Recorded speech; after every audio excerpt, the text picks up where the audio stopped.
Howdy friends. I've known since I was a little youngster that I was not like everybody else. I had self-control issues in school, couldn't sit in my seat, couldn't behave, talked out of turn sometimes, just couldn't keep my focus on the schoolwork, had trouble concentrating, reading textbooks. My mind would wander a lot. I had a lot more of an inclination to want to do creative things, but I wasn't good at art. I wasn't good at singing. I wasn't good at playing a musical instrument. I didn't know what I was good at. I wasn't a very good writer, although I could write some funny stuff. But what I was good at, I learned later in life, was that I had a little bit of a talent and an eye for photography and videos. Of course, I never really developed it. I never became professional or anything like that, but I'm just an amateur guy who plays around with my camera, and I love these amazing cameras that these phones have today. That, they're so much better than the camcorders that we used to have. We had to lug around on our shoulder, and they were heavy and bulky and kind of awkward. And of course, people see it coming a mile away. So that was really my calling, I think, was to be in video and photography, or maybe a producer or director or something like that. I feel like I had some talent for that. I did explore that in 1990, 91 on public access TV, and was even ready to leave my post office job and go venture into that career. But it just never happened. I had too many financial obligations and debts, and so I played it safe. And to this day, I look back with a few regrets. God, woulda, coulda, shoulda. What if I had made that leap? But here's the thing. I was diagnosed in 1990 by a psychiatrist with bipolar II disorder. Subsequently, I've had therapists give me the idea or possibility that I may have ADD, ADHD, some tendency toward histrionic personality, sometimes some narcissistic behaviors for sure.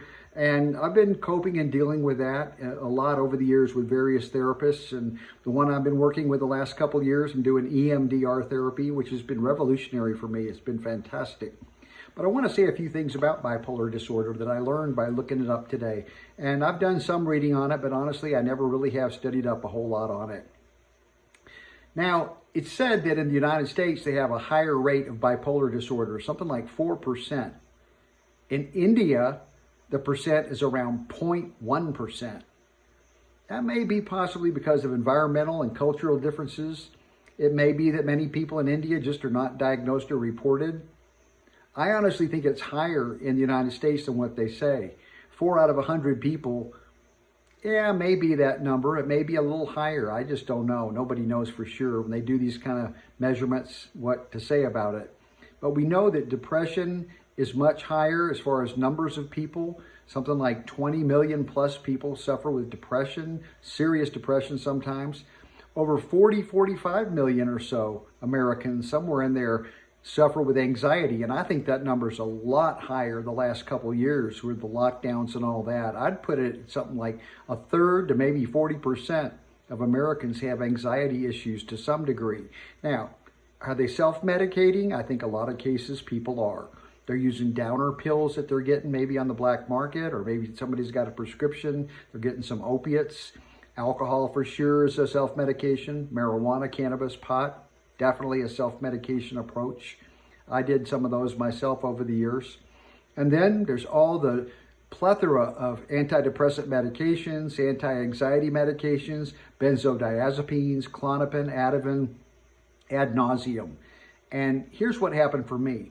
I was put on psychiatric medications for a whopping 25 years. Yeah, I took them for 25 years, largely because the first 9 years I was completely sober of any other chemicals other than the psychiatric drugs themselves and a lot of caffeine and sugar.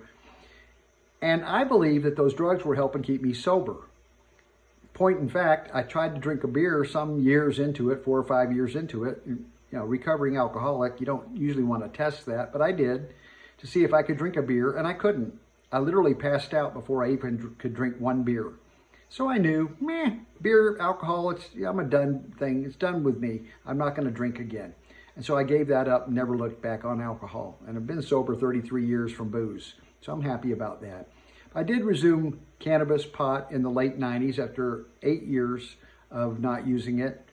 And with mixed results, I did think in a lot of ways that helped me with these new meds that they had me on. After 8 years, I had to switch off my previous meds and go on some different ones, with a lot of really bad results, a lot of bad side effects, and just couldn't tolerate a lot of those drugs. So it took about a dozen different tries of different drugs for me to settle in on the Zyprexa, an antipsychotic medication for schizophrenics normally, Adderall, which is amphetamine, a neurotoxin, speed kills, and the benzodiazepine I mentioned, Ativan, an anti-anxiety medication that's supposed to be prescribed for about 6 weeks. Doctor had me on it 13 years. I was strung out on those drugs. And my behaviors really turned for the worse, I think. I mean, in many ways, I was worse because I forgot things a lot. I was very, very forgetful, had mental blackouts. I had feelings of wanting to kill myself a lot, suicidal thoughts. And I had dental problems from the Adderall. It was drying my mouth out terribly. And my heart had issues with that too, my blood pressure. So I had a lot of detrimental effects from taking those meds. But the worst thing of all, it corrupted my conscience. I had no real conscience about right and wrong. I stole a lot of things, did a lot of dishonest things in those years. I corrected that behavior later on. It took me about 10 years to really get over some of those behaviors. But the serious ones in those early years were just about to get me put in jail. I mean, I almost got caught stealing a lot of stuff. So I regret that a lot, and that's some bad karma that I'm still working off, I know. I also had no belief in anything spiritual. I laughed at people who believed in God and angels. I thought, you're all stupid, you're idiots, there is no God. I was a hardcore atheist. I was sure there was no such thing as God or anything like that. Well, when I got off those medications in 2016, everything started changing.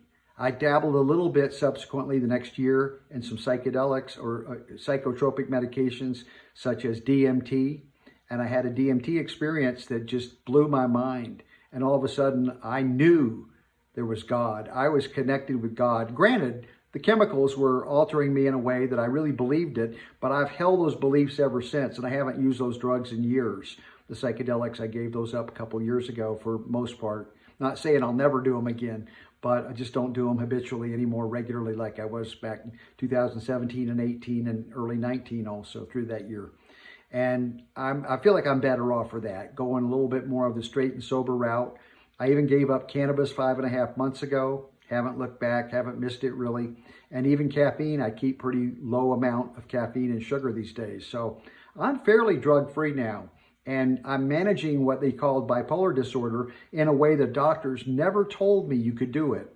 And that is simply with a very good diet, also with a regimen of exercise every day, regular meditation, and a more positive outlook, a spiritual practice that I'd never had all those years. The psychiatrist never steered me in that direction, never encouraged me in any way towards spirituality. All he wanted to talk about in our sessions mostly was tennis and football. I'm serious. His name was Dr. Fink, and he was a rat fink if you ask me. But the worst thing that I read today about bipolar disorder is that it will shorten your life 10 to 20 years on average. It's way worse for you than smoking cigarettes all your life. 10 to 20 years it shaves off your life.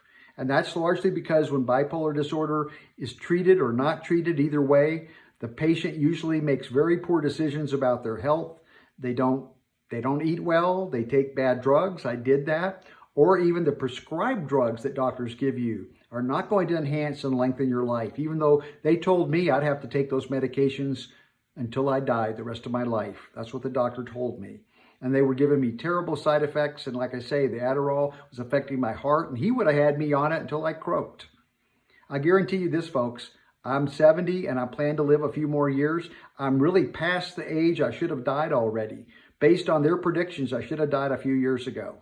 And a lot of famous people that had bipolar disorder didn't live that long. Patty Duke was a famous one. She died around age 70.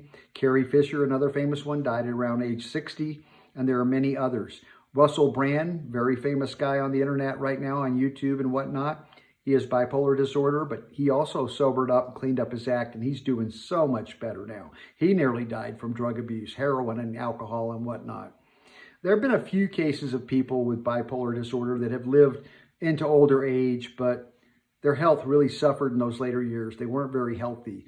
I plan to keep going on being as healthy as I can, and I'm never going back on those psychiatric meds, ever, never.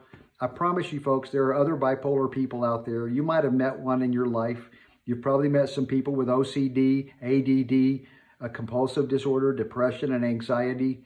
And I promise you this, the same approach with all of those will help. A good therapist, good therapy techniques, meditation, good diet, just exercise regularly, and have a positive outlook and a spiritual foundation of some kind. Those are really key factors. Now, do some people need medication? I couldn't answer that question. Maybe in some cases, a person does need medication. But I know this, they all have side effects and they all have very difficult withdrawal effects when you try to get off them. Very difficult. I didn't have that much trouble getting off pot, cocaine, alcohol, cigarettes, not nearly to the degree that I did getting off the psychiatric meds. They were devastating. They took 6 long months to slowly wean off them. I couldn't get off them any faster. That tells you something right there. You want to be very careful with the psychiatric meds if you're taking them for these kind of disorders, or if you know anyone who is taking them. And that's my final wrap up here on bipolar disorder. It's not the end of the world. You can cope and deal with it in more healthy ways than what the medical approach is nowadays, which just want to give you a lot of pills, sometimes even shock therapy. Ouch.